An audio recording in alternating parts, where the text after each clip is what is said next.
Қаланы қопардың да, шайқадың да, бірақ бақыт таппадың, байқадың ба? Бақыт деген қалаға барған жоқ қой, бақытты болғың келсе қайта ауылға. Бақытты бір едің жалпы адамның, артығын табамын деп барып қаладың.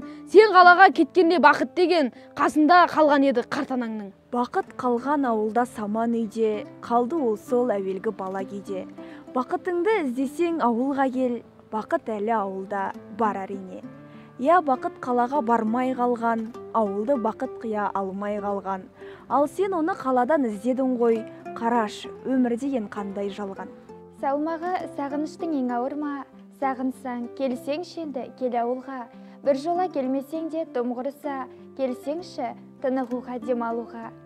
Таста да жұмысыңды, сауығыңды, келіп бір қуантсаңшы ауылыңды.